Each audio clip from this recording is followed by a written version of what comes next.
Clash of Minds mempersembahkan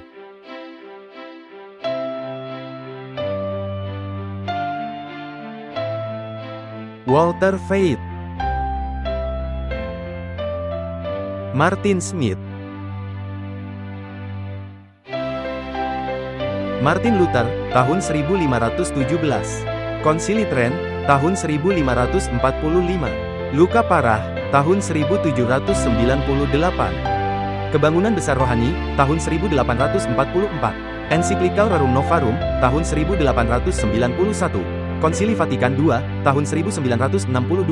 Ensiklikal Laudato Si, tahun 2015. Pandemi COVID-19, tahun 2019. Pemilihan Presiden Amerika Serikat, tahun 2020. Perang Rusia melawan Ukraina, tahun 2022. Perang Israel melawan Hamas, tahun 2023. WhatsApp Prof 199, Pergerakan Roh Kudus, menunggu hujan akhir. Halo dan selamat datang dalam episode lain WhatsApp Prof. Selamat siang Walter. Hai Martin. Anda baik-baik saja? Ya, saya baik-baik saja. Terima kasih. Sungguh indah, bisa kembali. Jadi, mari kita membukanya dengan doa, baru kita memulai diskusi kita. Bapa kami di surga, terima kasih, kami bisa kembali di sini, dan mendiskusikan hal-hal penting. Terima kasih atas kesempatan yang diberikan. Kami memohon kiranya Engkau menerangi pikiran kami. Kirimkan Roh Kudus-Mu guna menolong kami, dan lindungi kami dengan malaikat-malaikat kudus-Mu. Di dalam nama Yesus, amin. Amin. Martin, adanya banyak pembicaraan mengenai hujan akhir, yang diduga terjadi di masa kita sedang hidup. Mungkin kita harus melihat beberapa pergerakan roh, dan apa yang dapat kita nantikan serta mengapa dan bagaimana kita dapat menantikan pencurahan hujan akhir.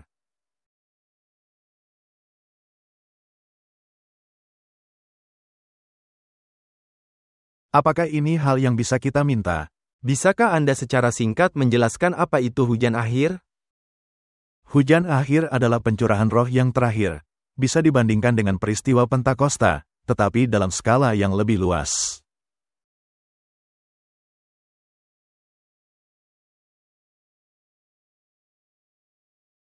Dan orang-orang berdoa agar dicurahkannya Roh Kudus. Tetapi apakah sesederhana itu? Kita harus meneliti isu-isu yang terlibat. Dan tepatnya, apa itu hujan akhir?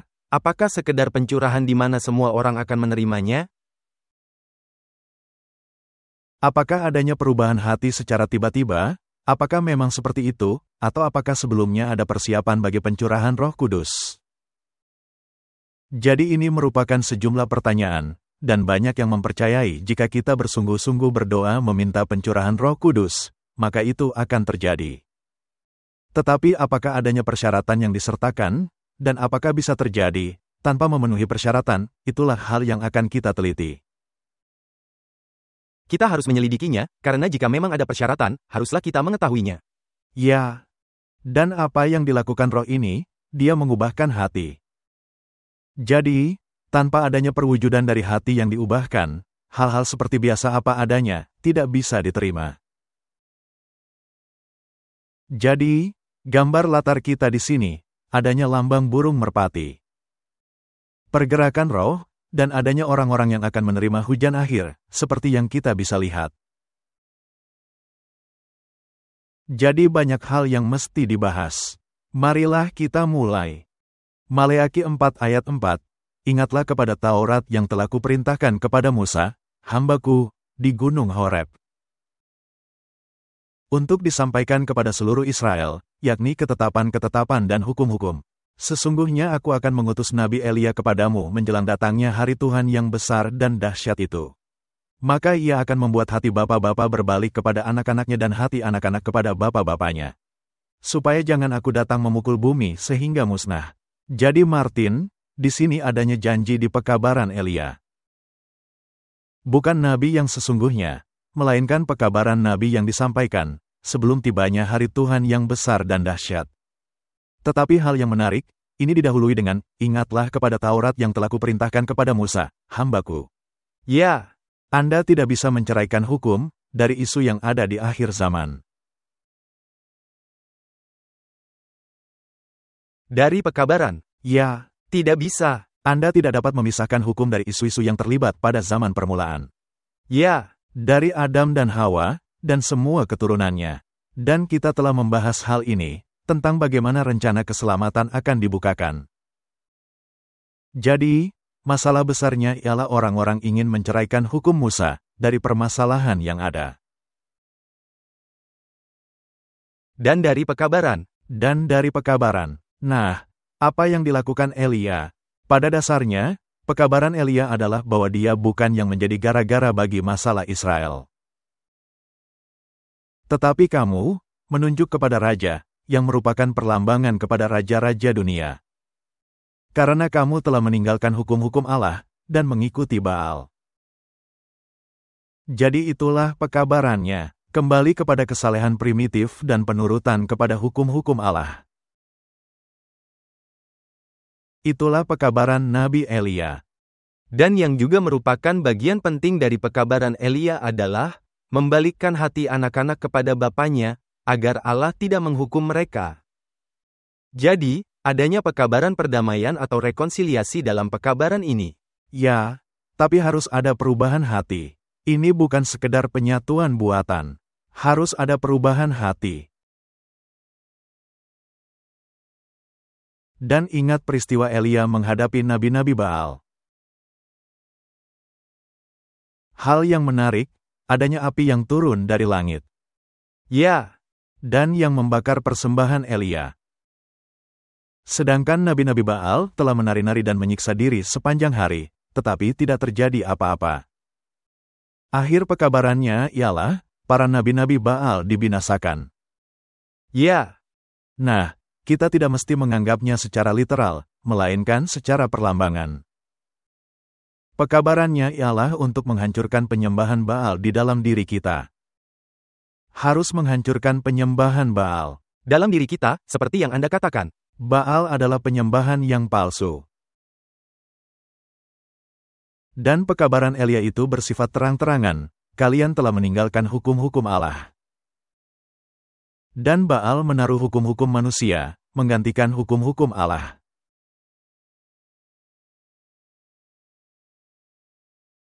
Jadi, membuat hati bapak-bapak berbalik kepada anak-anaknya dan hati anak-anak kepada bapak-bapaknya.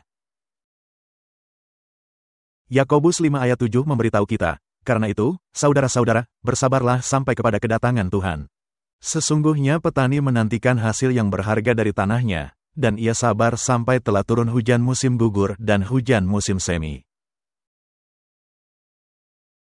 Apakah di sini membicarakan mengenai buah literal? Tidak. Ini membicarakan mengenai buah spiritual. Itulah yang menjadi kekurangan Israel, pohon ara tidak berbuah, daunnya lebat, tetapi tidak berbuah. Dan ini membicarakan mengenai hujan awal dan hujan akhir. Dan siapa yang menjadi petani?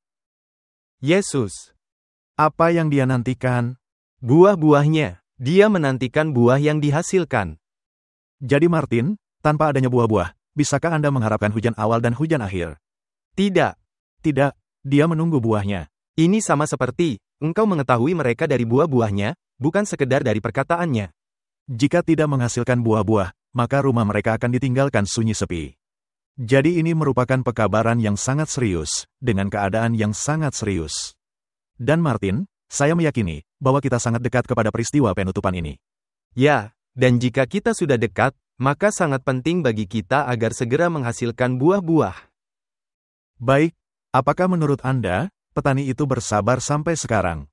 Tentu saja. Apakah dia bersabar kepada gerejanya, jemaat Laodikia? Saya rasa iya. Apakah Yesus sudah memberikan jubahnya? Ya. Baiklah. Nah, roh ini yang kita harapkan, sudah bekerja selama ini, karena kalau tidak, tidak ada jiwa-jiwa yang bertobat dan menerima Kristus. Tapi roh ini disebut sebagai roh kebenaran. Dan dunia tidak bisa menerimanya. Jadi jika Anda bersifat duniawi, Anda tidak bisa menerimanya. Wah, itu pernyataan yang sangat penting. Sebab dunia tidak melihat dia dan tidak mengenal dia. Tetapi kamu mengenal dia, sebab ia menyertai kamu dan akan diam di dalam kamu. Jadi roh kebenaran ini, dengan 3 definisi kebenaran. Firman itu kebenaran, Yesus itu kebenaran, dan hukum itu kebenaran. Jika Anda menghilangkan salah satunya, maka Anda hanya memiliki sebagian dari kebenaran. Dan sebagian kebenaran itu tidak memadai. Dia akan menyertai kamu, tapi itu belum cukup, dia mesti berdiam di dalam kamu. Nah, apakah roh kebenaran bisa tinggal bersama-sama roh kesalahan? Tidak bisa. Ini sangat penting, bukan? Ini sama seperti Kristus dan Belial. Ya, tidak bisa bersama-sama. Yohanes 15 ayat 26. Jikalau penghibur yang akan kuutus dari Bapa datang, yaitu roh kebenaran yang keluar dari Bapa, ia akan bersaksi tentang aku. Jadi, keseluruhan kealahan terlibat dalam misi ini. Dan ini akan menyaksikan tentang Kristus. Nah, ketika Anda meninggikan roh, dan menjadikannya standar dan norma, dan yang mengurangkan peranan Yesus, apakah ada yang salah? Ya, karena ini membelokkan kepala. Baiklah. Dan ini mesti menyaksikan Kristus. Jadi ketika roh tidak meninggikan Kristus, maka ada yang salah dengan roh itu. Anda mesti sangat berhati-hati. Yohanes 16 ayat 13. Tetapi apabila ia datang, yaitu roh kebenaran, ia akan memimpin kamu ke dalam seluruh kebenaran. Dengan kata lain, firman akan menjadi sangat berharga. Yesus akan menjadi sangat berharga. Demikian juga hukum Allah. Semua 3 hal tadi. Sebab ia tidak akan berkata-kata dari dirinya sendiri, tetapi segala sesuatu yang didengarnya. Itulah yang akan dikatakannya dan ia akan memberitakan kepadamu hal-hal yang akan datang. Jadi, roh itu tidak hanya menyaksikan Kristus, dan tidak hanya menyaksikan akan kebenaran, melainkan juga akan bersifat nubuatan. Memberitakan hal-hal yang akan terjadi. Nah, jika Paus Yohanes Paulus II pernah berkata, Roh Kudus adalah pribadi yang kita ingin sembah, itu tidak benar. Maka itu tidak benar, karena menghilangkan Yesus. Itu yang menjadi fokus utama roh. Jadi jangan menggeser fokus dari Yesus kepada roh. Dan jangan meremehkan roh, karena tanpa roh yang dikirimkan dari Bapa dan dari Anak, Anda tidak mampu bertahan di hari-hari terakhir, benar? Benar. 1 Yohanes 4 ayat 6, kami berasal dari Allah, barang siapa mengenal Allah, ia mendengarkan kami. Barang siapa tidak berasal dari Allah, ia tidak mendengarkan kami. Itulah tandanya roh kebenaran dan roh yang menyesatkan. Apa yang disaksikan Yohanes? Apa tujuan seluruh hidupnya? Dia menyaksikan bahwa Yesus adalah Allah. Dia anak Allah dan dia adalah Sang Pencipta. Jadi, ketika roh tidak mau mendengar hal ini, maka itu adalah roh penyesat. Sesederhana itu, Anda tidak bisa menceraikannya. Baiklah. Yohanes 14 ayat 26. Saya pikir kita semua mesti membaca Yohanes pasal 14 setiap harinya. Ya, guna mengingatkan diri Anda. Ya. Tetapi penghibur, sebuah kata yang begitu menenangkan,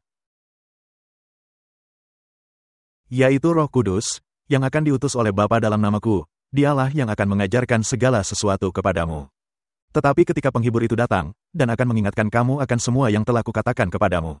Jadi, itu merupakan suatu janji. Pertama-tama, dia akan mengajarimu segala hal. Jadi semua hal ini adalah hal kebenaran yang Yesus ajarkan. Adakah yang ditinggalkan? Tidak ada. Anda mesti menerima semuanya. Bisakah Anda menghilangkan perjanjian lama?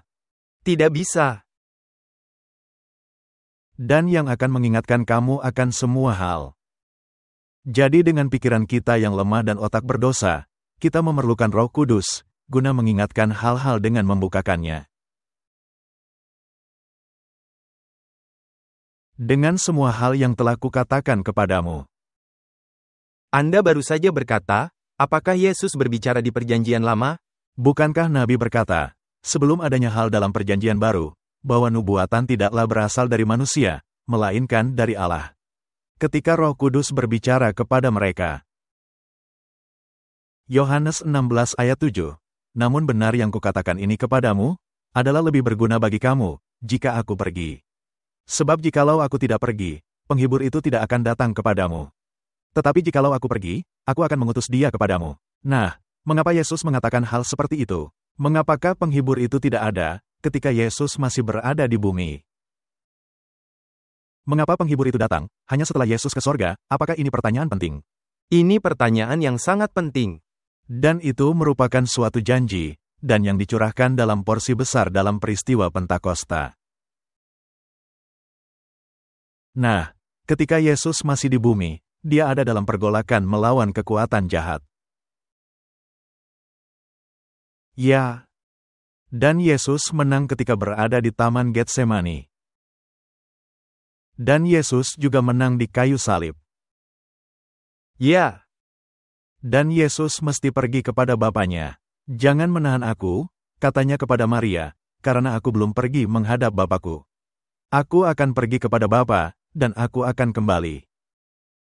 Dan Yesus memberikan janji ini, bahwa penghibur itu hanya akan datang, ketika dia sudah pergi.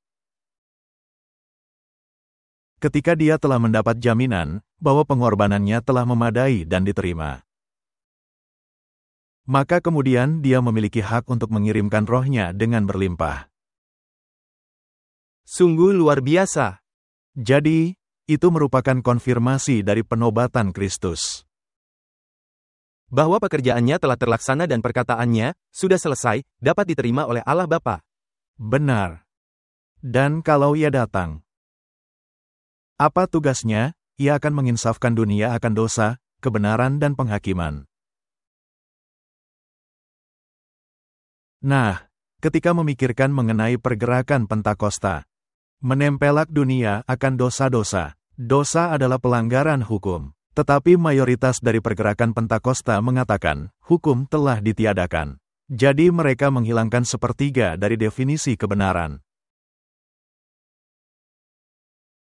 Dan kebenaran. Dari mana Anda memperoleh kebenaran? Dari Kristus. Dari Kristus. Dan penghakiman. Dan mesti adanya standar penghakiman. Apa itu? Hukum. Jadi, roh itu akan menempelak dunia akan pelanggaran hukum. Dan itu yang menjadi standar penghakiman, dan tentu saja Anda harus menerima kebenaran Kristus. Kalau tidak, maka Anda tidak akan bertahan. Benar, dan hukum akan menyalahkan Anda. Baiklah. Akan dosa, karena mereka tetap tidak percaya kepadaku. Ya. Mengapa Kristus mesti mati? Kita telah membahasnya dalam ceramah yang lalu. Dosa adalah pelanggaran hukum, tetapi menolak Kristus berarti menolak hukum. Tepat sekali, tidak bisa dipisahkan. Karena hukum merupakan tabiat Allah. Dan tentang kebenaran, karena aku pergi kepada Bapa dan kamu tidak melihat aku lagi. Jadi, Anda memiliki janji untuk penerimaan pengorbanan. Ya. Tentang kebenaran, apakah dapat diterima melalui pengorbananku untuk membenarkan manusia? Engkau akan melihatnya ketika aku pergi kepada Bapakku, dan engkau tidak melihat aku lagi, maka roh akan dicurahkan. Apakah ini bisa dipahami? Ya, tentu saja. Baiklah. Akan penghakiman, karena penguasa dunia ini telah dihukum. Jadi, ketika pencurahan Roh Kudus terjadi, ini artinya Kristus telah mengambil kembali kunci. Dia yang menjadi penebus umat manusia dan dunia ini, dan penguasa dunia ini, setan, telah dihakimi. Ya, jadi pencurahan Roh Kudus merupakan konfirmasi kemenangan dan penobatan Kristus. Luar biasa. Ini sangat menarik. Dan orang tidak sering membaca ayat ini dan hanya melihatnya sepintas lalu. Dan tidak meneliti, mengapa kata-katanya sangat janggal. Dan ini memberi Anda keseluruhan gambar, bagaimana rencana keselamatan tidak hanya berakhir di kayu salib, ini terus berlanjut ke sorga. Ya, di mana Kristus menjadi pengantara kita dan menjadi pembela kita di sorga. Penghibur itu disebut roh kebenaran. Ini berasal dari buku kerinduan segala zaman. Semua orang mesti membaca buku ini. Tugasnya adalah untuk mendefinisikan dan mempertahankan kebenaran. Pertama-tama dia tinggal dalam hati sebagai roh kebenaran dan menjadi penghibur.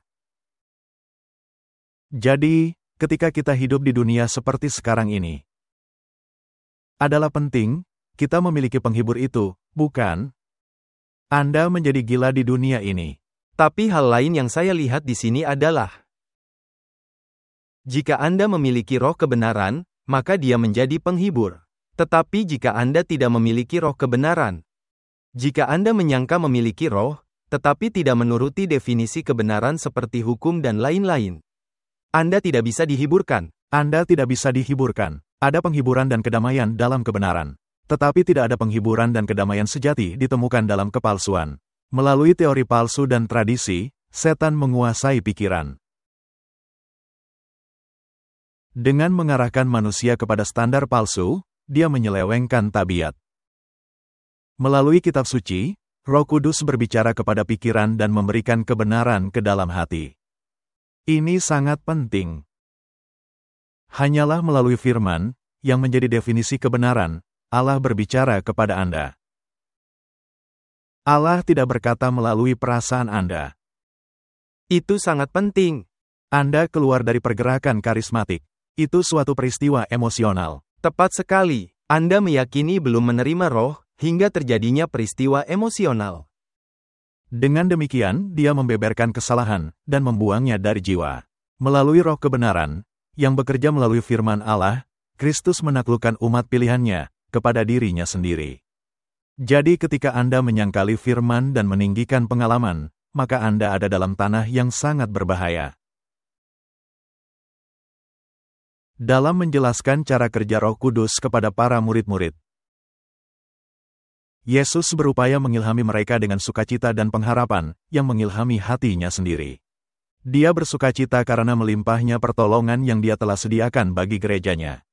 Roh Kudus merupakan karunia terbesar yang bisa diperoleh dari Bapanya untuk meninggikan umatnya. Roh ini diberikan sebagai agen yang memperbaharui, dan tanpa hal ini, pengorbanan Kristus tidak bermanfaat. Jadi, roh ini memperbarui diri Anda dari dalam. Mesti bekerja di hati. Ini mesti mengubahkan mutlak, bukan sekedar menunjukkan bahwa Anda memperoleh kuasa. Dan kuasa ini menjadi bukti Anda telah diterima oleh Allah. Bukan, sesungguhnya, ini mesti membuat Anda rendah hati, dan bukan untuk meninggikan diri Anda. Tentu saja, roh ini menunjukkan kedudukan Anda yang sangat rendah karena dosa.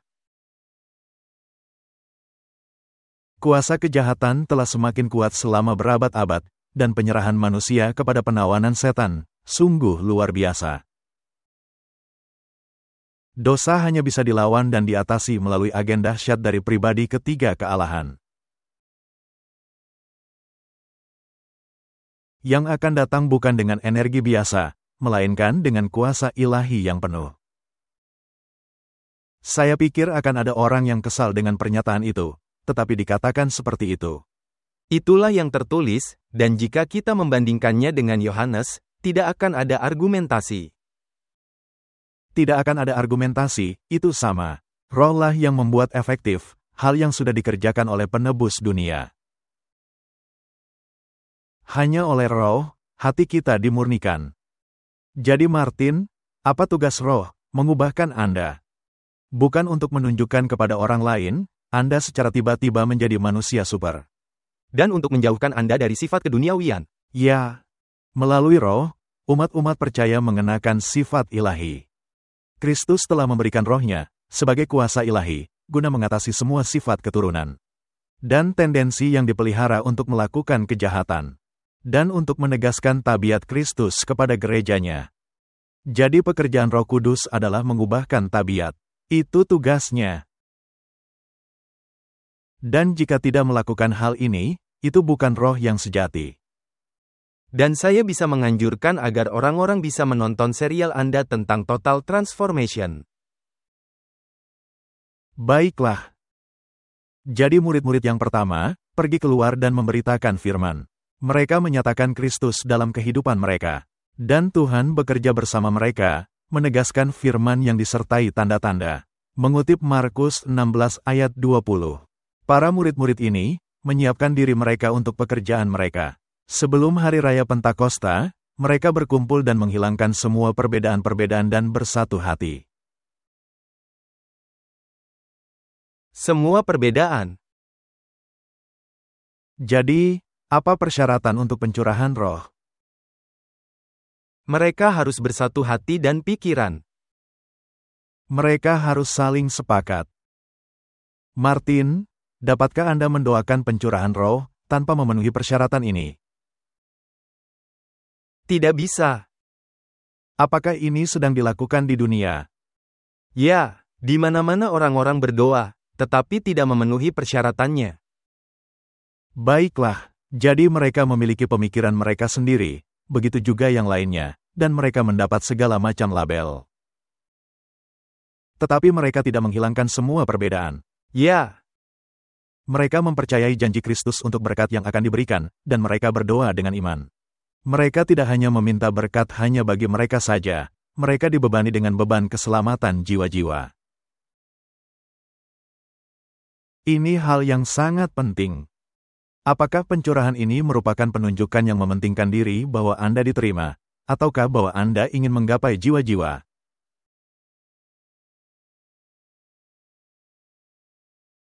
Nah, Anda lihat, kadang-kadang kita berkata, "Wah, sekiranya Yesus segera datang."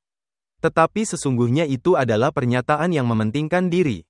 Saya mau Yesus datang, tapi saya juga ingin melihat orang-orang lain turut diselamatkan. Itulah yang menjadi beban kita. Injil mesti diberitakan hingga ke ujung-ujung bumi. Dan mereka menuntut penunjukan kuasa yang sudah dijanjikan Kristus. Maka pada saat itulah, Roh Kudus dicurahkan, dan ribuan orang bertobat dalam satu hari. Jadi Martin, adalah penting untuk bersatu hati. Nah, ada pertanyaan, apakah Yesus sedang menunggu agar gereja bersatu hati? Martin, apakah menurut Anda, gereja akan bersatu hati? Tidak. Saya rasa tidak juga. Tetapi apakah akan adanya orang-orang di dalam gereja, melalui belajar dan berdoa, menjadi bersatu hati? Ya. Nah, jadi, apakah Yesus sedang bekerja dengan jiwa-jiwa, dan apakah akan ada penggoncangan? Ya. Nanti kita akan membahasnya. Jadi, siapa yang sesungguhnya mengendalikan? Apakah Tuhan atau manusia? Apakah Tuhan menunggu gerejanya atau gereja yang menunggu Tuhan untuk mewujudkan umatnya? Itu pendekatan yang berbeda. Saya sangat menyukai analogi Anda. Allah yang mengendalikan, Dia tidak menunggu gerejanya. Adalah suatu anggapan yang keliru untuk berpikir bahwa Allah tunduk kepada kita. Tidak, akan ada waktunya, ketika Allah berkata, siap atau tidak siap, peristiwa-peristiwa akhir zaman akan berlangsung. Dan dari penjelasan Anda, gereja Allah yang sedang menunggu, akan siap. Mereka akan siap dan akan bersatu hati. Jadi, berdoalah bagi pencurahan roh. Ini adalah hal penting, tetapi memenuhi persyaratannya bukan perkara mudah. Jadi, jawabannya bisa dengan kecepatan tiba-tiba, dan kuasa yang sangat dahsyat. Atau bisa tertunda berhari-hari, atau berminggu-minggu, atau bertahun-tahun, atau puluhan tahun, atau seabad. Tetapi Allah mengetahui bagaimana dan kapan menjawab doa-doa kita. Merupakan bagian pekerjaan kita, agar menempatkan diri kita dalam kaitan kepada saluran ilahi. Allah bertanggung jawab bagi bagian pekerjaannya. Dia yang adalah setiawan, telah berjanji. Hal yang besar dan penting bagi kita ialah agar kita bersatu hati dan pikiran. Dengan menghilangkan semua kecemburuan, prasangka jahat, dan sebagai pemohon rendah hati, yang berjaga-jaga dan menanti-nanti. Yesus yang adalah wakil dan kepala kita, siap melakukan bagi kita. Seperti yang dilakukannya bagi umatnya yang senantiasa berdoa dan berjaga-jaga di hari Pentakosta. Jadi di tangan siapa terletak kuasa? Di tangan Allah, di tangan Yesus. Jadi Allah tidaklah lemah, menantikan gereja yang pada akhirnya mengizinkannya masuk. Sesungguhnya, belas kasihan Allah, yang mengizinkan gereja terus berjuang hingga ke titik ini. Jadi apa tugas kita, Martin? Agar menjadi satu hati dan pikiran, menghilangkan semua kecemburuan dan prasangka jahat. Dan berjaga-jaga dan menanti-nantikan. Ini merupakan panggilan berat, karena bertentangan kepada sifat alami Anda. Dan ada peranan setan di sini, di mana dia berusaha keras, agar kita tidak bersatu. Baiklah, mari kita melihat teladan para pembaharu. Ini adalah judul yang kita temukan, pengasingan diri dari umat-umat setia. Setelah konflik yang panjang dan sengit, umat setia yang sedikit jumlahnya, memutuskan untuk tidak lagi bersatu dengan gereja murtad. Jika gereja masih menolak membebaskan dirinya dari kepalsuan dan penyembahan berhala. Jadi, itulah yang dilakukan oleh para pembaharu. Luther, Calvin, Knox, Ridley, Cranmer dan siapapun itu, semua mereka memutuskan untuk memisahkan diri dari gereja. Mengapa? Karena gereja menolak membebaskan dirinya dari kepalsuan dan penyembahan berhala. Apakah gereja Katolik Roma telah mengubahkan satu titik dari doktrinnya sejak masa itu? Tidak. Jadi, apakah kriteria yang sama bisa diterapkan? 100% ya. Jadi apa yang mesti kita lakukan pada paham oikumene? Maaf, tinggalkan. Benar, karena kebenaran dan kesalahan tidak bisa bersama-sama. Baiklah, jadi apa yang mereka lakukan? Mereka melihat bahwa pemisahan merupakan hal mutlak, agar bisa menuruti firman Allah. Tidak berubah. Tidak ada yang berubah, jadi masih merupakan keperluan utama. Mereka tidak berani membiarkan kesalahan-kesalahan yang berakibat fatal bagi jiwa mereka dan memberikan contoh yang bisa membahayakan iman anak-anak dan cucu-cucu mereka. Jadi, ketika hati anak-anak berbalik kepada bapaknya, itu berarti Anda mesti menerima bahwa kesalahan tetap kesalahan, dan Anda tidak bisa menggabungkan diri kepadanya. Benar, mesti ditegaskan di sini, yaitu memisahkan diri dari sistem mereka yang palsu, bukannya kesalahan orang-orang yang masih di dalam sistem. Benar, Anda mesti menolong orang-orang itu guna melihat kebenaran. Guna mendapatkan kedamaian dan persatuan, mereka siap melakukan kompromi yang konsisten dengan kesetiaan kepada Allah.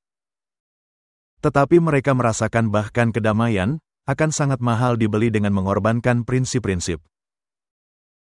Jika persatuan hanya bisa didapat dengan mengkompromikan kebenaran dan kesalehan, maka biarlah terjadi perbedaan-perbedaan, bahkan perang.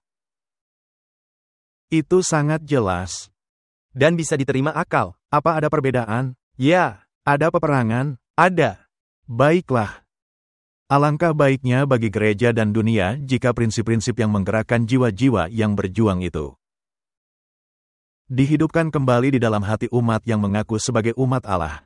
Martin, itu sungguh merupakan tantangan langsung bagi gereja-gereja sekarang ini. Bagi umat yang mengaku umat Allah. Ya, dan yang langsung bertentangan kepada segelintir orang dengan jabatan tinggi. Yang mau berkompromi dan menguburkan perbedaan-perbedaan doktrin demi perdamaian. Tepat sekali. Kita mesti tidak bersikap bisa diterima oleh mata dunia, dan berdiri dengan memegang kebenaran. Nah Martin, ketika membahas peristiwa di tahun 1844, dan pemberitaan dari pekabaran malaikat pertama, telah tiba saat penghakimannya, dan sembahlah Dia yang telah menciptakan dan memberitakan Injil yang kekal, yang berarti, kembali kepada akar, kembali kepada Alkitab, dan pengajarannya, dan bukan kepada tradisi. Dan pekabaran malaikat kedua, sudah rubuh Babel. Apakah orang-orang dipaksa untuk juga menceraikan diri dari gereja-gereja yang menolak menerima standar? Tepat kembali terjadi, sama seperti peristiwa di zaman para pembaharu. Dan pekabaran malaikat ketiga, jangan kamu menerima tanda binatang. Jangan mau menerima standar sistem palsu, menggantikan yang sejati. Dan ini telah dimulai sejak masa itu. Pekabaran malaikat pertama dan malaikat kedua tidak berhenti. Masih disampaikan. Ini terus berlangsung, dan pekabaran malaikat ketiga juga mesti diberitakan. Benar. Jadi Martin, banyak yang mengaku mengharapkan segera kedatangan Kristus. Menjadi serupa dengan dunia, dan semakin mencari pujian yang ada di sekitar mereka, daripada pujian Allah. Mereka ingin masuk daftar agar diterima dunia. Jadi daftar ini mengatakan orang-orang Kristen, meskipun kaum Mormon, dan denominasi Kristen yang tidak memenuhi syarat ada di dalamnya. Dan mereka mesti berkompromi, agar masuk dalam daftar. Bukan itu yang harus kita lakukan. Mereka itu bersifat dingin dan formal, seperti gereja-gereja nominal, yang tidak berapa lama terpisahkan. Kata-kata yang ditujukan kepada gereja Laodikia, menggambarkan keadaan mereka sekarang secara tepat. Mereka tidaklah dingin ataupun panas, melainkan suam-suam kuku. Dan kecuali mereka mengindahkan nasihat dari saksi yang setia dan sejati. Dan dengan penuh semangat bertobat dan mendapat emas yang diuji dalam api, itu adalah tabiat. Jubah putih, itu adalah kebenaran Kristus. Dan salep mata agar mereka bisa memahami kitab suci, dia akan memuntahkan mereka dari mulutnya.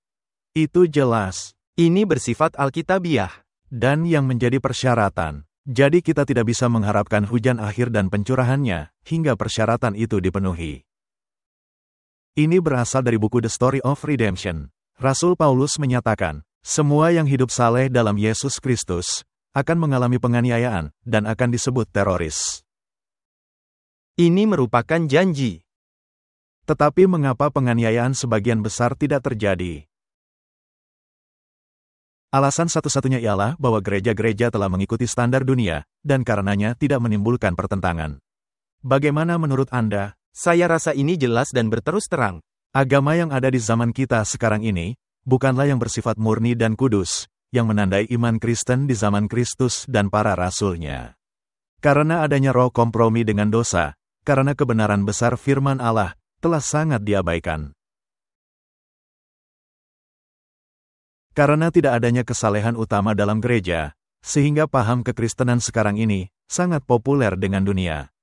Jika sekiranya adanya kebangkitan kembali, iman dan kuasa dari gereja mula-mula, maka roh penganiayaan akan kembali dihidupkan, dan api penganiayaan akan kembali dinyalakan. Martin, menurut Anda, apakah gereja sudah siap bagi pencurahan Roh Kudus? Tidak.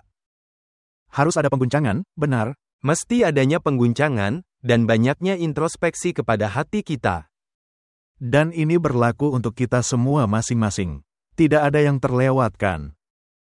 Jadi, apa artinya persatuan dan roh nubuat? Nah, kembali kita menyajikan pertanyaan di sini, yang merupakan bagian tugas kita.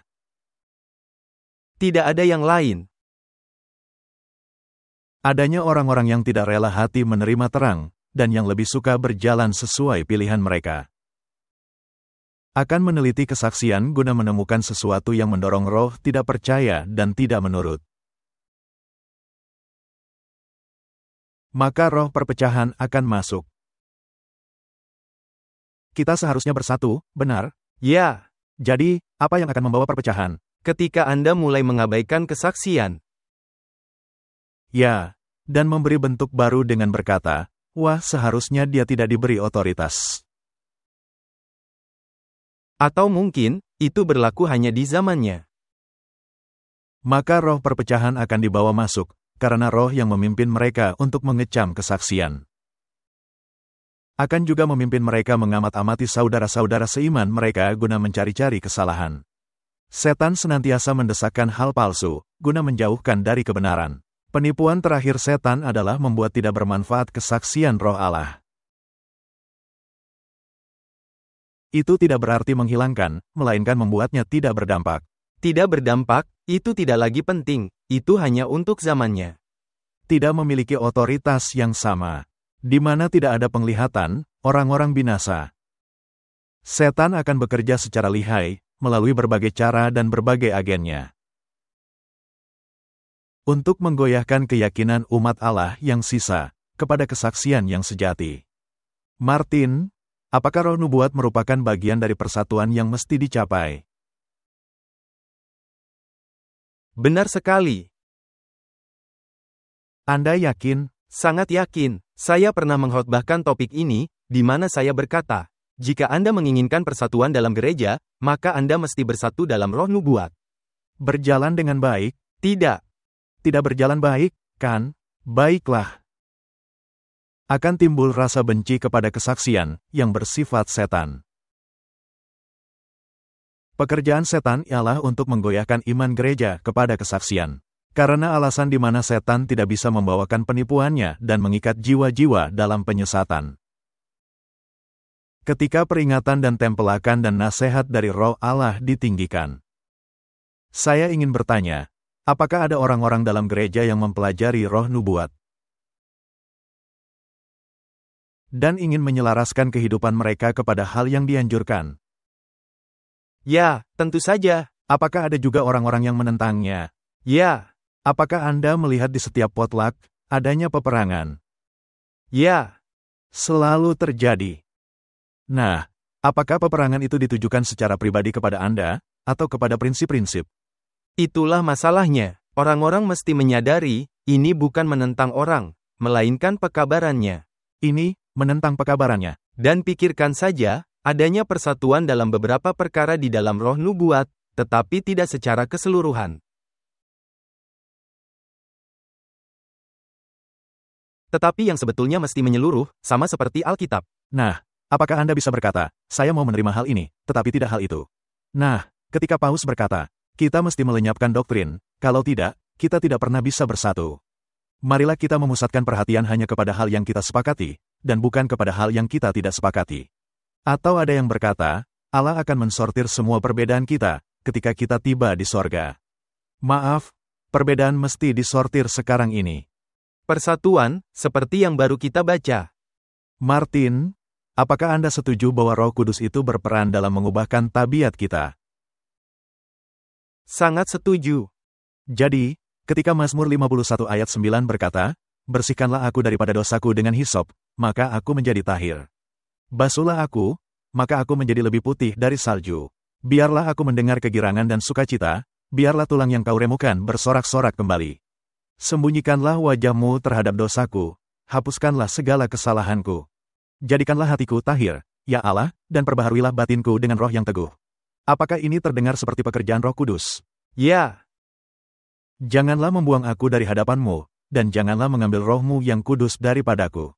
Itu suatu permohonan. Mereka tidak memiliki kuasa Pentakosta, tetapi roh yang memimpin. Ya. Bangkitkanlah kembali padaku kegirangan karena selamat yang daripadamu, dan lengkapilah aku dengan roh yang rela. Maka aku akan mengajarkan jalanmu kepada orang-orang yang melakukan pelanggaran, supaya orang-orang berdosa berbalik kepadamu. Pelanggaran terhadap apa? Terhadap hukum. Ini tak bisa dihindarkan. Apakah bisa Anda bertobat kepada Allah, tanpa hal ini? Tidak bisa. Tidak bisa, karena segera setelah Anda memahami topik ini. Dengan ketakutan Anda melihat, wah, anak-anakku tidak hidup sesuai dengan standar ini. Atau istriku atau suamiku tidak hidup sesuai dengan standar ini. Atau anggota gereja saya atau teman-teman saya tidak hidup sesuai dengan standar ini. Saya mesti memberitahu mereka. Lalu Anda akan disukai. Ya, Anda menjadi sangat populer. Baiklah Martin, bagaimana sikap kita kepada orang-orang tidak percaya? Nah, ini menjadi hal rumit. Karena adanya metode Kristus dan adanya metode manusia. Matius 9 ayat 36, melihat orang banyak itu, tergeraklah hati Yesus oleh belas kasihan kepada mereka. Karena mereka lelah dan terlantar seperti domba yang tidak bergembala. Jadi, bagaimana sikap kita kepada orang-orang yang tidak memahami dan tidak hidup sesuai kebenaran? Anda mesti berbelas kasihan. Dan jangan bergairah. Baiklah, jadi entah Anda memiliki roh menghukum atau roh yang berbelas kasihan. Jadi marilah kita meminta kepada Allah, guna memberi kita roh berbelas kasihan. Supaya Roh Kudus bisa mulai bekerja. Mungkin saya bisa menambahkan, jika Anda berdoa dan memohon kepada Allah untuk memberikan roh berbelas kasihan, Allah tidak akan menghilangkan roh gelisah. Bahkan Anda akan menjadi semakin gelisah.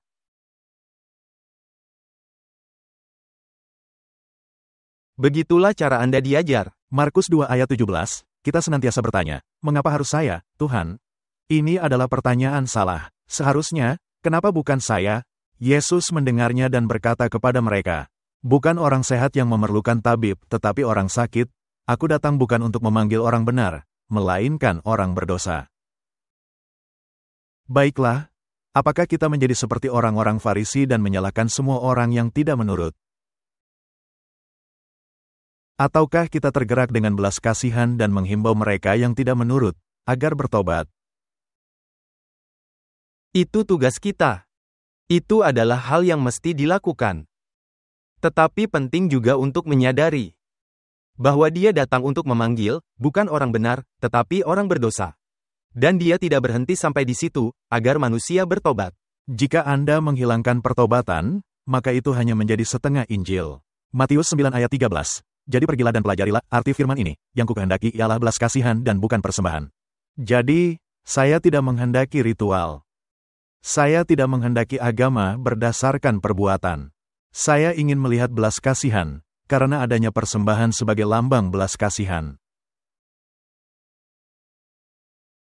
Jadi, ini adalah mengenai hati. Karena aku datang bukan untuk memanggil orang benar, melainkan orang berdosa agar mereka bertobat. Sungguh aneh, adanya Alkitab terjemahan baru yang menghilangkan hal ini. Mengapa? Apakah mereka menginginkan setengah Injil? Ya, karena lebih mudah. Karena pertobatan bukan hal yang mudah. Tetapi jika dipanggil, itu bisa diterima, tanpa perubahan hidup. Pekerjaan Kristus dijelaskan di dalam Alkitab. Dan pekerjaan Kristus itu yang menjadi pekerjaan kita, agar menjadi serupa dengan Kristus. Jika kita melihat Yesaya pasal 61, di mana misi Mesias adalah memberitakan. Dikatakan, Roh Tuhan Allah ada padaku, oleh karena Tuhan telah mengurapi aku, Ia telah mengutus aku untuk menyampaikan kabar baik kepada orang-orang rendah hati. Dan merawat orang-orang yang remuk hati, untuk memberitakan pembebasan kepada orang-orang tawanan. Dan kepada orang-orang yang terkurung kelepasan dari penjara. Apakah ini menyiratkan akan adanya peperangan? Ya tentu saja, karena ini menentang kehendak setan. Baik, jadi, umat manusia itu remuk hati dan telah tertawan oleh dusta iblis. Dan mereka sesungguhnya ada dalam penjara. Dan mereka perlu dilepaskan dari penjara dosa. Untuk memberitakan tahun rahmat Tuhan dan hari pembalasan Allah kita, untuk menghibur semua orang berkabung. Untuk mengaruniakan kepada mereka perhiasan kepala ganti abu. Minyak untuk pesta ganti kain kabung, nyanyian puji-pujian ganti semangat yang pudar. Supaya orang menyebutkan mereka, pohon tarbantin kebenaran, tanaman Tuhan, untuk memperlihatkan keagungannya. Sesungguhnya, ini adalah misi yang sangat indah. Dan apa itu menjadi misi kita? Ya, misi setiap orang. Itu misi kita, benar. Jadi, di dalam kitab Lukas, Anda menemukan pengulangan akan hal ini. Jadi perjanjian baru menegaskan, bahwa inilah misi dari Mesias. Tidak seperti yang mereka harapkan, bukan? Benar. Malah bertentangan langsung dengan hal yang mereka harapkan. Baiklah, ketika Yesus membacakannya, kita tidak perlu membacanya lagi, karena sama. Dia mengakhirinya di sini dengan mengatakan, lalu ia memulai mengajar mereka. Katanya, pada hari ini genaplah nas ini sewaktu kamu mendengarnya. Wow! Tahun berapa itu? Tahun 27 Masehi. Ya, tahun 27 Masehi. Yesus mengatakan hal ini di gereja, ketika dia baru saja keluar dari pengalaman padang belantara. Dan dia berkata, pada hari ini, genaplah nas ini, sewaktu kamu mendengarnya. Apakah orang-orang senang dengan pernyataan ini? Tidak. Karena Yesus sedang menerapkan misi Mesias kepada dirinya sendiri, tetapi orang-orang telah menyalah tafsirkan misi itu sejak awalnya. Ini kedengaran sangat familiar. Sungguh luar biasa. Ketika Kristus menjanjikan rohnya kepada para murid-murid, dia semakin mendekati penutupan pelayanannya di bumi. Kristus berdiri dalam bayang-bayang salib. Dengan kesadaran penuh akan beban kesalahan yang akan ditimpakan kepadanya sebagai penanggung dosa.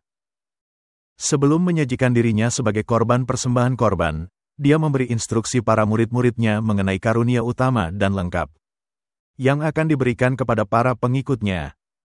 Karunia yang bisa dijangkau mereka, suatu sumber tanpa batas kasih karunia Kristus. Jadi ini adalah kuasa yang akan mengubahkan seluruh dunia. Ini akan memisahkan sejarah. Sejarah dibagi ke dalam, sebelum Kristus dan sesudah Kristus. Mereka bahkan tidak menyukainya, dengan mengatakan, sebelum era umum dan sesudah era umum. Yang merupakan kebodohan yang betul-betul tidak masuk akal, dan yang disesalkan. Tidak masuk akal. Saya menolak memakai peristilahan itu. Karena mereka tidak mau mengakui bahwa Kristus adalah tokoh pembelah sejarah. Yesus berkata, "Aku akan minta kepada Bapa, dan Ia akan memberikan kepadamu seorang penolong yang lain, supaya Ia menyertai kamu selama-lamanya, yaitu Roh kebenaran. Dunia tidak dapat menerima Dia, sebab dunia tidak melihat Dia dan tidak mengenal Dia. Tetapi kamu mengenal Dia, sebab Ia menyertai kamu dan akan diam di dalam kamu." Juru selamat menunjuk ke masa depan, ketika Roh Kudus akan datang dan melakukan pekerjaan dahsyat sebagai perwakilannya. Kejahatan yang semakin memuncak selama berabad-abad akan dilawan oleh kuasa ilahi dari Roh Kudus. Jadi Martin, bagaimana Anda bisa menjadi benar di hadapan Allah?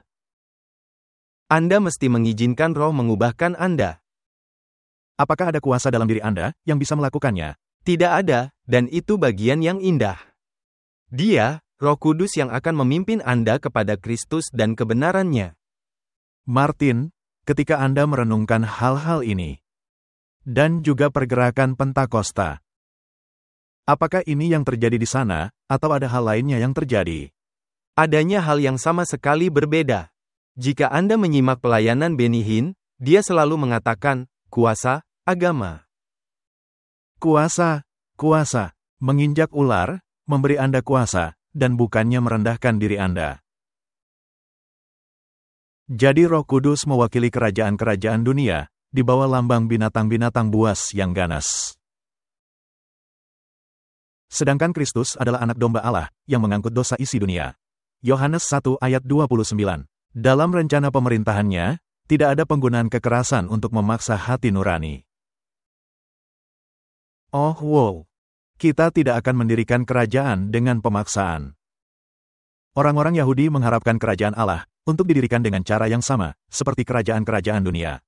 Untuk mempromosikan kebenaran, mereka memakai cara-cara eksternal. Mereka merancangkan metode dan rencana, sedangkan Kristus menerapkan prinsip-prinsip.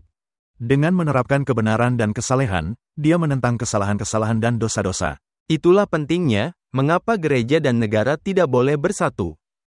Ya, karena mengapa gereja memerlukan negara, demi memaksakan sesuatu, bukan untuk menerapkan suatu prinsip. Benar. Anda tidak bisa menerapkan suatu prinsip, atau memaksakan suatu prinsip. Orang-orang telah mencobanya berulang kali. Komunis telah mencobanya. Mereka ingin memaksa cara Anda berpikir. Prinsip itu tidak dapat dipertahankan. Nah Martin, kita berbicara di zaman ini, suatu zaman pasca modern. Kita sedang hidup di zaman pasca modern. Kita merenungkan, apa sebenarnya makna itu? Zaman pasca modern. Nah, kita tiba hingga di tahun 1960-an, suatu zaman yang disebut zaman akal budi. Yang dimulai oleh para pemikir seperti Descartes dan Voltaire di Revolusi Prancis. Akal menggantikan pewahyuan. Jadi, sekarang terdapat generasi yang dilandaskan kepada akal. Dan ini memang berkembang dengan adanya kemajuan ilmiah dan semua hal yang menyertainya. Tetapi kekosongan berkembang di dalam jiwa. Ya, adanya suatu pemisahan. Kemudian tiba ke zaman pasca modern, yang menanyakan apakah zaman akal ini benar-benar mengisi hal kekosongan dalam jiwa. Tidak. Kemudian tiba kepada generasi X.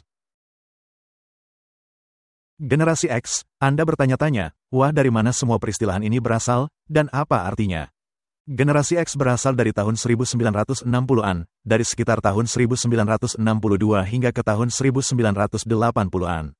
Generasi itu yang bertumbuh, di lingkungan yang paling menakutkan, di mana arti kehidupan seperti tidak ada.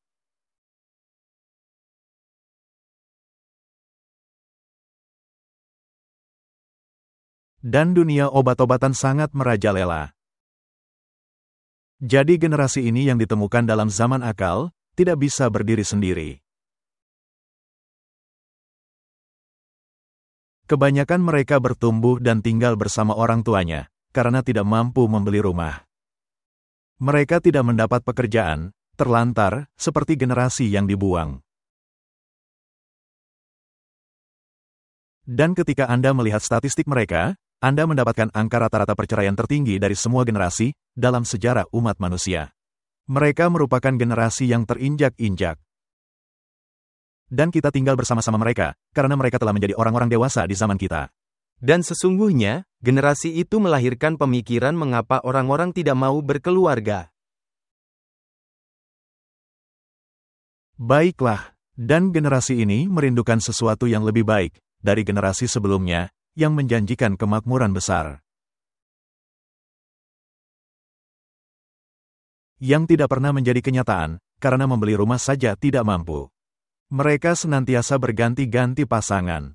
Kebanyakan mereka tergantung kepada obat-obatan.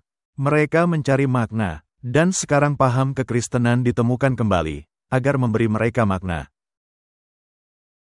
Jadi Martin, adanya kelaparan untuk hal lainnya. Dan mereka akan kembali menemukan kekristenan, seperti yang senantiasa kita katakan. Akan adanya pergeseran bandul. Dan ribuan orang yang kecewa mungkin akan mengambilnya.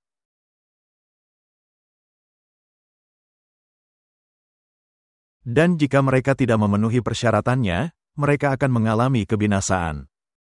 Betapa pentingnya, kita menaruh hal ini dalam sudut pandang yang benar. Ini sangat penting. Karena seperti yang baru saja Anda sebutkan, banyak orang, karena putus asa, hanya ingin berpegang teguh pada hal itu. Tetapi mereka tidak menghendaki perubahan hati. Dan adanya tokoh-tokoh televisi besar, yang secara tiba-tiba memeluk norma-norma dan standar yang sudah dikuburkan oleh zaman akal budi. Dalam generasi pasca modern, masyarakat X di mana kita hidup. Kita sedang hidup di zaman yang amat menarik, dengan umat manusia yang sangat rentan. Ya, benar. Dan umat manusia yang sangat kecewa. Mereka tidak mengetahui jalan. Apakah masih ada kepercayaan kepada pemerintah? Tidak ada yang percaya kepada pemerintah, benar. Apakah masih ada kepercayaan dalam persaudaraan? Bahkan dalam dunia ilmiah, dengan pendapat-pendapat yang saling bertentangan. Dan masalahnya ialah, adanya orang yang berpaut kepada hal itu, meskipun tidak bisa lagi dipercayai. Karena mereka tidak memiliki hal lain sebagai pegangan. Dan disinilah kita mesti memberitakan firman. Itulah sebabnya sangat penting, agar kita memahami misi Roh Kudus. Kasih karunia Allah mendapatkan manusia, seperti apa adanya dan bekerja sebagai pendidik, memakai semua prinsip di mana pendidikan lainnya bergantung. Pengaruh yang mantap dari kasih karunia Allah, melatih jiwa selaras dengan metode Kristus. Dan setiap hawa nafsu yang menggebu-gebu, setiap tabiat yang kurang, dibentuk melalui pengaruh yang mengubahkan dari Roh Kristus. Jadi tabiat Kristus. Hingga orang itu memiliki kuasa motif yang baru, dan yang dipenuhi oleh Roh Allah, yang menyerupai tabiat ilahi. Jika tidak adanya perubahan ini, perubahan menyeluruh ini, maka itu menjadi perubahan palsu.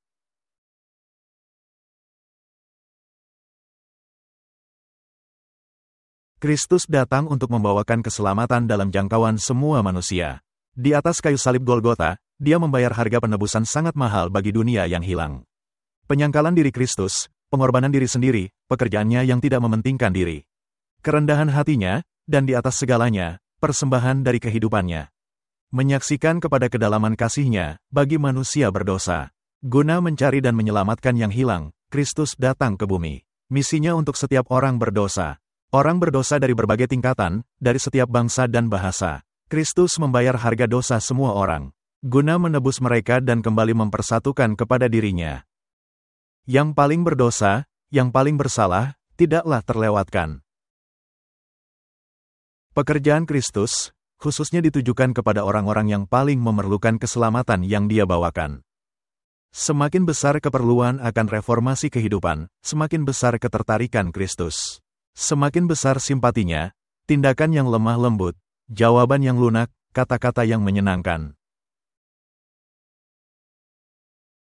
Jauh lebih cocok untuk perubahan dan penyelamatan, dibandingkan dengan tindakan tegas dan kata-kata kasar. Bisakah kita menerapkan hal itu bagi gereja kita? Bukankah itu akan bagus? Dan saya bisa menerapkan hal itu juga bagi kehidupan saya. Saya pikir, jika kita mulai menerapkan hal ini, maka kita bisa segera meminta pencurahan Roh Kudus dan hujan akhir. Sikap yang tidak ramah bisa menempatkan seseorang di luar jangkauan Anda. Sementara roh yang bersahabat akan menjadi alat mengikat mereka kepada diri Anda, sehingga Anda bisa membentuknya dengan cara yang benar. Anda mesti digerakkan oleh roh pengampunan, dan juga memuji setiap tujuan dan tindakan baik dari orang-orang di sekitar Anda. Martin, dengan semua tuduhan yang bertebaran, apakah kita sedang menunjukkan tabiat dan roh ini? Tidak. Kita mesti meneliti diri kita sendiri. Jika kita melihat hal yang terjadi dalam gereja kita sedang kekurangan akan hal-hal ini.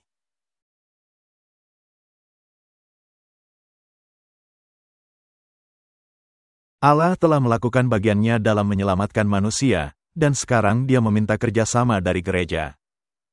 Adanya darah Kristus, firman kebenaran, Roh Kudus di satu pihak, dan di pihak lainnya jiwa-jiwa yang menuju kepada kebinasaan. Setiap pengikut Kristus mesti memiliki peran yang dimainkan untuk membawa manusia menerima berkat-berkat yang sorga sudah sediakan. Marilah kita memeriksa diri kita dengan cermat dan melihat apakah kita telah melakukan pekerjaan ini. Marilah kita mempertanyakan motif kita dan setiap tindakan hidup kita. Apakah terdapat tidak banyak gambar tak menyenangkan yang tergantung di ruang ingatan kita? Jadi Martin, apakah kita begitu hebat karena kita mengetahui kebenaran? Tidak. Apakah adanya gambar-gambar tak menyenangkan dalam galeri ingatan kehidupan kita? Dan ketika kita memandangnya, janganlah kita terlalu berkonsentrasi akan hal itu, melainkan berkonsentrasi kepada perkara yang Kristus telah lakukan. Ya, itu benar. Seringkali Anda memerlukan pengampunan Yesus. Jadi, bukankah Anda mesti memiliki roh pengampunan dalam diri Anda sendiri? Di dalam doa yang Yesus berikan kepada murid-murid. Bapa, ampuni kami, seperti kami mengampuni orang-orang yang bersalah kepada kami. Jadi, ketika Anda tidak mengampuni orang-orang itu, maka Anda meminta Bapa untuk tidak mengampuni Anda. Benar. Engkau terus-menerus bergantung pada belas kasihan dan kasih-Nya. Tetapi, bukankah engkau gagal menyatakan kepada orang lain roh yang telah Kristus lakukan terhadapmu? Pernahkah Anda merasakan beban bagi orang yang Anda lihat menjelajah ke jalan terlarang? Sudahkah Anda dengan lemah lembut menegurnya? Sudahkah Anda menangis untuknya dan berdoa bersamanya dan untuknya? Apakah Anda telah menunjukkan melalui kata-kata lemah lembut dan tindakan baik, bahwa Anda mengasihi orang itu, dan ingin menyelamatkannya? Martin, apakah kita sedang memenuhi persyaratan bagi diturunkannya roh? Tidak, saya rasa tidak. Hatinya yang besar penuh dengan kasih tergerak hingga ke kedalamannya bagi mereka yang kondisinya paling tidak berpengharapan. Dan yang paling membutuhkan kasih karunia-Nya yang mengubahkan. Tetapi di antara kita sebagai manusia, ada kekurangan simpati dan kasih yang menyentuh jiwa yang mendalam bagi mereka yang tergoda dan yang berdosa. Banyak orang telah menunjukkan sikap dingin dan pengabaian yang penuh dosa. Yang diwakili oleh Kristus sebagai orang yang lewat di sisi lain. Yang menjauhkan diri sejauh mungkin dari mereka yang paling membutuhkan pertolongan. Jiwa yang baru saja bertobat seringkali mengalami pertentangan dahsyat dengan kebiasaan yang sudah mendarah daging. Atau dengan suatu bentuk khusus pencobaan. Dan ketika dia dikalahkan oleh hawa nafsu, maka dia bersalah karena tidak berkhidmat atau memang benar bersalah. Maka diperlukan tenaga, hikmat dan tindakan dari saudara seiman, agar orang itu bisa dipulihkan kepada kesehatan kerohaniannya. Saudara-saudara, jika seseorang didapati melakukan kesalahan, kalian yang bersifat rohani mesti memulihkannya. Dalam roh kerendahan hati, dan juga mesti waspada, jangan kiranya engkau juga dicobai. Seperti dikatakan dalam kitab Roma, kita, yang kuat, wajib menanggung kelemahan orang yang tidak kuat dan jangan kita mencari kesenangan kita sendiri. Jadi Martin, Roh Kudus bekerja. Tidak seperti yang diharapkan orang-orang. Mereka menghendaki kuasa, tapi mereka perlu kerendahan hati. Dan kelemah lembutan, dan tutur kata yang lemah lembut. Kita tidak mesti membaca keseluruhannya. Mari membaca bagian yang disorot. Hendaklah kelembutan dan belas kasihan yang telah Yesus nyatakan dalam kehidupannya yang berharga. Menjadi teladan bagi kita dalam hal bagaimana kita harus memperlakukan sesama kita. Khususnya bagi saudara-saudara kita seiman di dalam Kristus. Jangan pernah kehilangan kesempatan memberikan kata-kata dorongan dan pengharapan. Saya harap kita semua bisa mempraktekannya. Mari kita jadikan sebuah tantangan. Jauh lebih mudah menyalahkan orang. Oh, tapi itu karena kita tidak memiliki roh kebenaran yang menginsafkan kita. Jadi, mari kita buat ini jadi tantangan. Mari lihat apa kita bisa, mulai sekarang, mencoba ini. Baiklah. Sekarang, bolehkah saya melemparkan tantangan lain? Tentu saja. Kita bahkan punya satu box.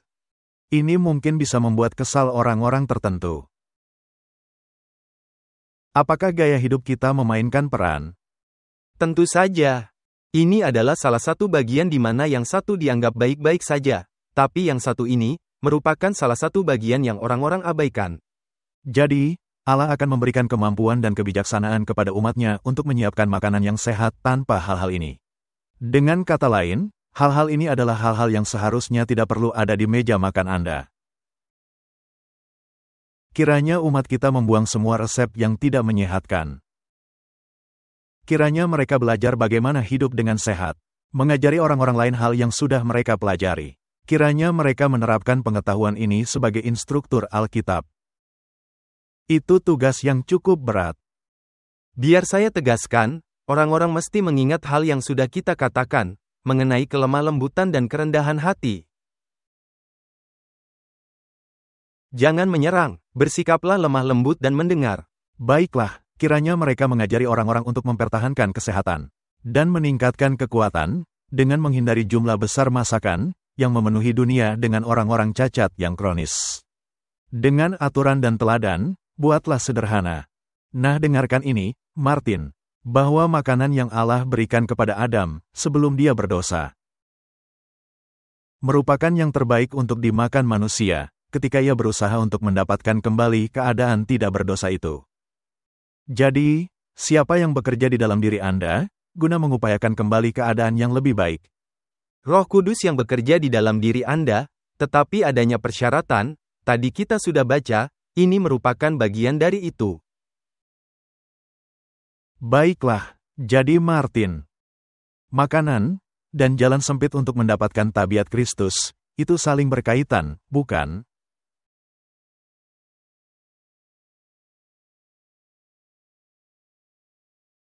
Tak terpisahkan. Jadi, jika Anda menginginkan persatuan, apakah kita juga harus saya sekata dalam hal ini? Benar. Apakah ini merupakan bagian dari roh nubuat dan pekabaran Alkitab? Jadi, apa yang ada di piring Anda, bisakah berdampak kepada apa yang ada di hati? Ya, pastinya.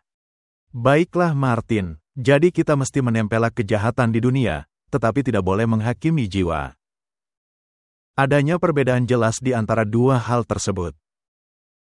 Imamat 19 ayat 17. Janganlah engkau membenci saudaramu di dalam hatimu. Tetapi engkau harus berterus terang menegur orang sesamamu dan janganlah engkau mendatangkan dosa kepada dirimu karena dia. Anda tidak boleh membencinya, tetapi boleh menegurnya. Jadi dikatakan di sini, Anda tidak bisa menghakimi, tetapi boleh menegur. Ya, Anda memang mesti menegur. Pengkhotbah 7 ayat 5, mendengar hardikan orang berhikmat lebih baik daripada mendengar nyanyian orang bodoh. Jadi, apakah Anda mesti menegur orang-orang? Tetapi dengan kasih. Seperti yang kita bicarakan, adanya orang-orang yang senang menegur, tetapi gagal melihat bagian yang baru kita bicarakan. 2 Timotius 4 ayat 2, beritakanlah firman, siap sedialah baik atau tidak baik waktunya. Nyatakanlah apa yang salah, tegurlah dan nasihatilah dengan segala kesabaran dan pengajaran. Dapatkah Anda melemparkan doktrin keluar jendela? Tidak bisa, karena itu merupakan standar dalam menegur. Tetapi Paus mengatakan, kita mesti melemparkan doktrin keluar jendela. Ya, karena bisa membuat suatu kumpulan oikumene yang indah dan nyaman. Baiklah. Nah, ini adalah bagian yang rumit. Anda mesti melakukan semua hal ini. Tetapi Anda tidak boleh mengabaikan bagaimana hal ini sepantasnya dilakukan. Tepat sekali. Jadi ketika Anda membacanya, Anda juga mesti membaca cara yang tadi sudah kita bahas. Nah, saya mendapati kutipan dari buku Consensus for the Church, sangat menarik. Kristus merendahkan dirinya untuk berdiri sebagai pemimpin umat manusia, menghadapi pencobaan, dan menahan ujian-ujian yang mesti dihadapi umat manusia. Kristus mesti mengetahui hal yang mesti dihadapi umat manusia dari musuhnya. Sehingga dia bisa mengetahui cara menopang orang-orang yang sedang dicobai. Dan Kristus telah dibuat menjadi hakim kita. Bapa bukanlah hakim. Ini pernyataan yang sangat menarik, karena Yesus menegaskan bahwa semua penghakiman telah diserahkan kepadanya. Jadi Bapa bukan hakim, demikian juga para malaikat. Kristus mengenakan kemanusiaan kepada dirinya dan di dunia ini, dia menghidupkan suatu kehidupan yang sempurna, yang akan menghakimi kita. Dia mengenakan kemanusiaan. Hanya dia yang bisa menjadi hakim kita. Maukah Anda mengingat hal ini, saudaraku? Maukah Anda mengingat hal ini, para hamba-hamba Allah? Maukah Anda mengingat hal ini, para bapak dan para ibu? Kristus mengenakan kemanusiaan agar dia bisa menjadi hakim kita. Tidak satu pun dari Anda yang telah diangkat agar menjadi hakim bagi orang lain. Jadi, saya bisa katakan kepada Anda, hal yang sedang engkau kerjakan tidaklah menyehatkan, melainkan merusak. Itu menjadi tugas kita. Bukankah akan lebih baik jika kita melakukannya dengan cara ini atau cara itu? Atau saya bisa mengatakan, jika Anda terus seperti itu, Anda akan masuk neraka. Apa bedanya antara kedua itu? Yang satu, roh kebenarannya hilang. Itu menghakimi. Ya, itu sudah memberikan penghakiman. Jadi tidak satu pun dari Anda telah diangkat guna menghakimi orang lain. Anda bisa menghakimi tindakan dan memberikan teguran.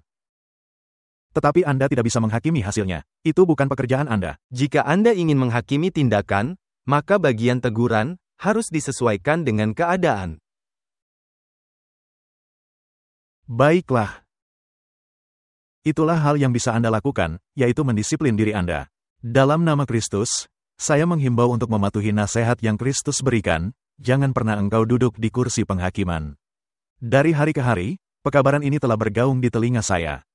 Turunlah dari kursi penghakiman, turunlah dengan kerendahan hati.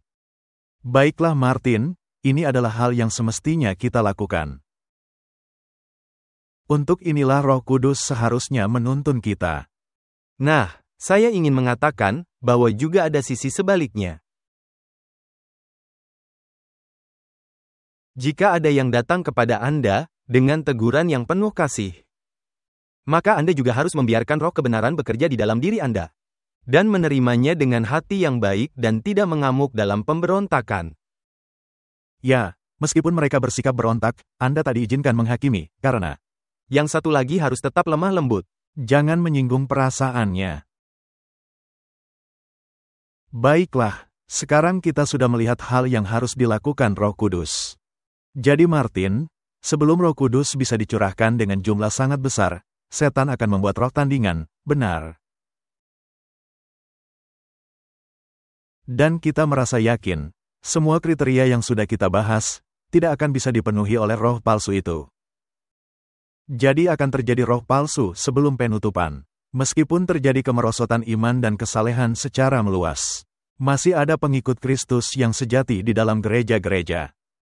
Di semua gereja-gereja di luar sana, termasuk jemaat gereja Katolik Roma. Termasuk juga gereja-gereja Pantekosta, bahwa ada pencari Kristus yang sejati di dalam gereja-gereja ini. Dan sebelum dicurahkannya penghakiman terakhir Allah kepada bumi, akan terjadi di antara umat-umat Tuhan. Akan terjadi kebangkitan kembali kesalehan zaman kuno, yang belum pernah disaksikan sejak zaman rasul-rasul.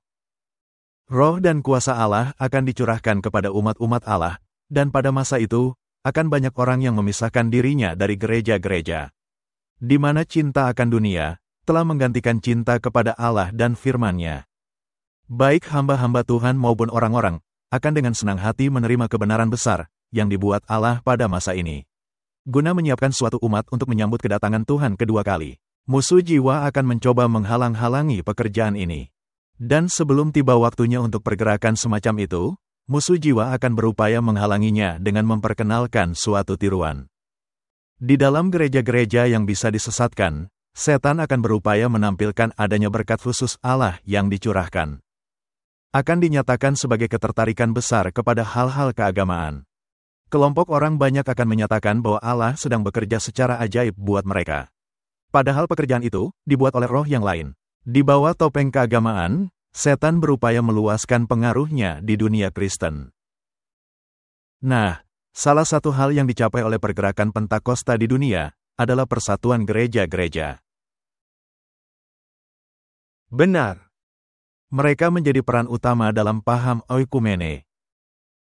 Jadi doktrin disingkirkan, dan perasaan dan perwujudan roh-roh khususnya dengan berbicara bahasa lidah.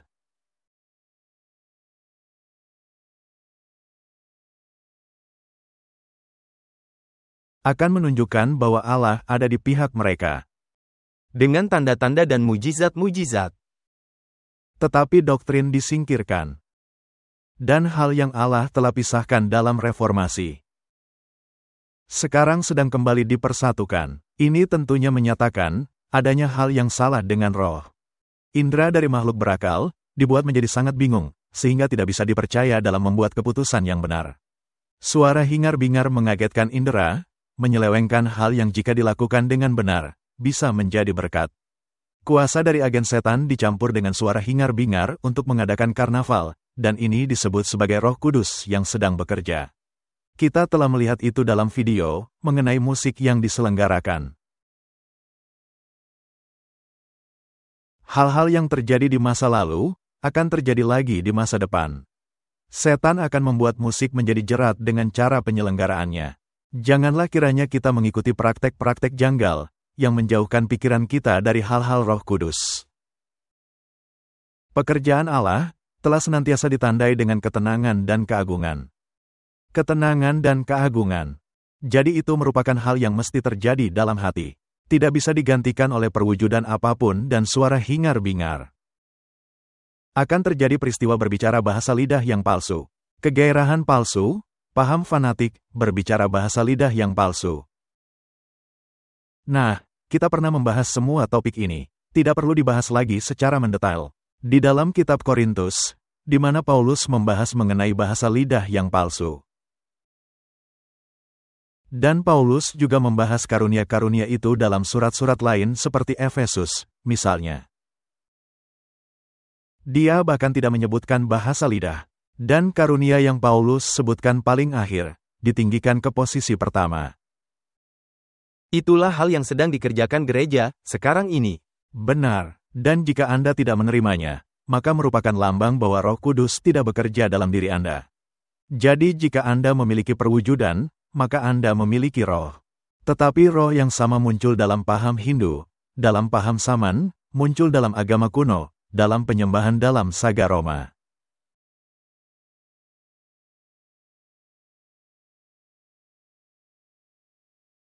Mereka semuanya bicara dalam bahasa lidah. Apakah mereka semua memiliki kebenaran? Tidak. Dan dikatakan, ini memimpin kaum Protestan dan paham Katolik untuk kembali bersatu. Jadi ini merupakan roh yang mempersatukan, tetapi palsu. Pastilah roh palsu, karena mengabaikan hal paling mendasar, di mana Roh Kudus akan dicurahkan. Benar. Bukankah gereja-gereja ini mengatakan bahwa hukum sudah dibatalkan? Ya. Dan jika Anda menghilangkan hukum, berarti Anda menghilangkan kebenaran. 100%. Apakah Anda menghilangkan alasan, mengapa Kristus mesti mati di kayu salib? Ya, dan roh kebenaran. Jadi, apakah itu bisa menjadi roh kebenaran? Itu hanya bisa berupa roh, tetapi bukan roh kebenaran. Jadi mereka memiliki hal yang kita sebut sebagai suatu kegairahan perasaan. Tetapi pengaruh dari pertemuan semacam itu tidaklah bermanfaat. Ketika perasaan sukacita hilang, mereka terbenam lebih dalam daripada sebelum pertemuan. Karena kebahagiaan mereka tidaklah berasal dari sumber yang benar. Pertemuan yang paling menguntungkan untuk peningkatan kerohanian adalah yang ditandai dengan hikmat dan meneliti hati, yang masing-masingnya mencari tahu tentang dirinya secara bersungguh-sungguh. Dan dalam kerendahan hati, ingin belajar mengenai Kristus. Jadi, sudah terjadi pencurahan palsu Roh Kudus, dan ini mesti dihadapi. Dan kita tidak harus patah semangat.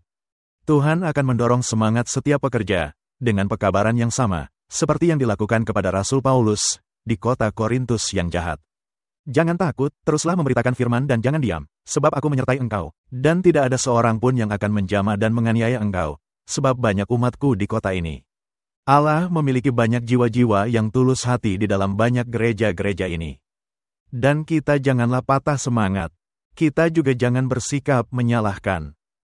Kita bisa menempel kesalahannya. Ya, tapi harus seimbang. Dan dengan roh kerendahan hati, kita mesti menunjukkan kesalahan-kesalahannya. Itulah hal yang mesti kita lakukan. Dan merupakan tugas Roh Kudus juga bagi gerejanya. Jadi, jangan terus berdiam diri. Jangan tutup mulut Anda, tegurlah semua. Karena adanya banyak orang yang berkata, biarkan saja mereka. Tidak, Anda tidak bisa membiarkan mereka ada dalam kesalahan. Anda mesti memperingatkan mereka. Jadi Martin, poin yang ingin kita utarakan di sini ialah persyaratan yang mesti dipenuhi sebelum dicurahkannya Roh Kudus. Harus dipenuhi lebih dulu, sebelum kita bisa mengalami pengalaman Pentakosta. Dan malangnya, sebelum hal itu terjadi, mesti ada penggoncangan. Karena tidak mungkin ada pendapat berbeda dalam satu kesatuan. Tidak mungkin adanya persatuan antara orang-orang yang menerima roh nubuat dengan orang-orang yang menolaknya. Tidak bisa adanya persatuan dari orang-orang yang hanya menerima sebagian dan menolak bagian lainnya. Dipersatukan dengan orang-orang yang menerima sepenuhnya. Tidak mungkin adanya persatuan dari orang-orang yang menghormati hukum dengan orang-orang yang tidak menghormati hukum. Kita tidak bisa memegang doktrin keselamatan seperti pendamaian dan duduk dalam konsili oikumene dengan orang-orang yang menolaknya. Dan bahkan orang-orang yang menerimanya, tetapi yang membuang doktrin demi persatuan. Mereka juga berada di pihak yang salah. Jadi harus terjadi penggoncangan. Dan dulu memang ada terjadi penggoncangan di antara para murid-murid, dan setelah penggoncangan, barulah Roh Kudus dicurahkan. Benar, orang-orang yang tidak menjadi bagian mereka dari awalnya, mesti pergi keluar. Jadi, penggoncangan dahsyat telah dimulai dan akan terus berlangsung. Martin, ini sudah dimulai. Ini artinya sudah ada orang-orang yang mengambil keputusan mereka untuk topik ini. Dan mereka tinggal di tengah-tengah umat yang belum menentukan keputusan mereka. Itu tidak berarti Anda pergi meninggalkan umat, melainkan Anda mesti menunggu hingga penggoncangan itu terjadi. Mereka akan tergoncang keluar, yakni orang-orang yang tidak rela hati mengambil sikap berani dan tidak menyerah bagi kebenaran. Dan berkorban bagi Allah dan pekerjaannya. Kemudian malaikat berkata, apakah Anda berpikir, setiap orang akan dipaksa untuk berkorban? Tidak, tidak. Itu mesti menjadi persembahan korban sukarela. Diperlukan segenap tenaga dan kemampuan untuk membeli ladang. Saya berseru kepada Allah untuk memeliharakan umatnya. Ada yang pingsan dan sedang sekarat. Dan saya melihat penghakiman dari Yang Maha Kuasa sedang terjadi dengan sangat cepat, dan saya memohon kepada malaikat untuk berbicara kepada orang-orang dalam bahasanya. Dia berkata, semua guntur dan kilat di Gunung Sinai tidak akan menggerakkan orang-orang oleh kebenaran sederhana dari firman Allah. Demikian juga pekabaran dari malaikat bisa membangunkan mereka. Hanya satu hal yang mesti terjadi, penggoncangan. Mereka mesti keluar, yakni orang-orang yang tidak mau menjadi bagian pergerakan yang akan siap untuk hujan akhir. Benar, Ibrani 12 ayat 25. Jagalah supaya kamu jangan menolak Dia yang berfirman.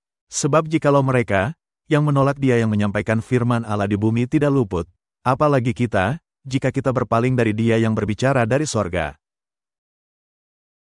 Waktu itu suaranya menggoncangkan bumi, tetapi sekarang Ia memberikan janji. Satu kali lagi aku akan menggoncangkan bukan hanya bumi saja, melainkan langit juga. Ungkapan, satu kali lagi, menunjuk kepada perubahan pada apa yang dapat digoncangkan. Karena Ia dijadikan supaya tinggal tetap apa yang tidak tergoncangkan. Jadi, penggoncangan itu akan menggoncang keluar, Martin. Ya, sama seperti dimuntahkan keluar. Ibrani 12 ayat 28. Jadi, karena kita menerima kerajaan yang tidak tergoncangkan, marilah kita mengucap syukur dan beribadah kepada Allah menurut cara yang berkenan kepadanya, dengan hormat dan takut. Sebab Allah kita adalah api yang menghanguskan. Martin, Allah yang akan melakukan penggoncangan. Ya. Ketika undang-undang dibuat yang membuat tak berarti hukum Allah, orang-orang mesti mengambil keputusan. Dan ini tepat ada di depan pintu. Ini akan terjadi, dan Allah yang akan membuat penggoncangan. Dan ini kutipan yang terakhir. Gereja bisa nampak akan jatuh, tetapi gereja tidak akan jatuh. Gereja akan tetap ada, sementara para pendosa di Sinai akan disaring keluar. Sekam akan dipisahkan dari gandum yang berharga. Ini adalah suatu ujian yang sangat dahsyat, tetapi mesti terjadi. Martin, saya meyakini, Pencurahan Roh Kudus tidak akan terjadi hingga terjadinya penggoncangan. Dan penggoncangan ini akan dilaksanakan oleh peristiwa-peristiwa yang dinubuatkan. Ya, dan salah satunya adalah pekabaran kesaksian yang lurus. Dan adalah benar untuk mendoakan pencurahan Roh Kudus. Tetapi suatu persiapan pribadi adalah hal yang Allah minta sekarang ini. Sehingga ketika peristiwa itu terjadi, kita akan sedemikian mantap dalam kebenaran, sehingga kita tak tergoyahkan.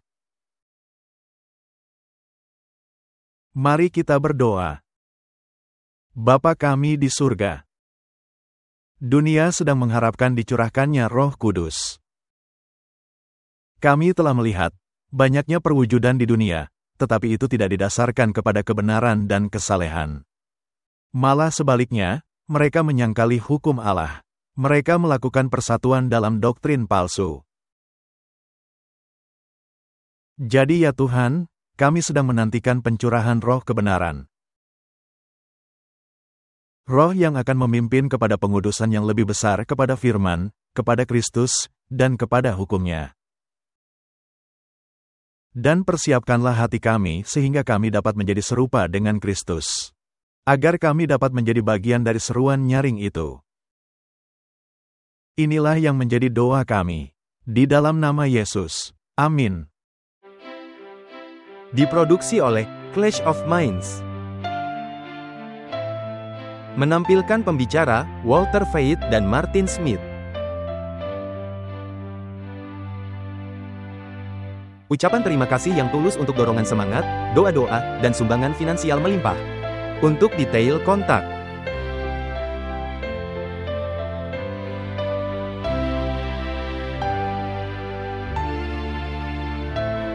Kami memuji Juru Selamat kami, Yesus Kristus, yang setia dan sejati untuk kasih karunia-Nya, dan belas kasihan-Nya dan hak istimewa bekerja di kebun anggurnya.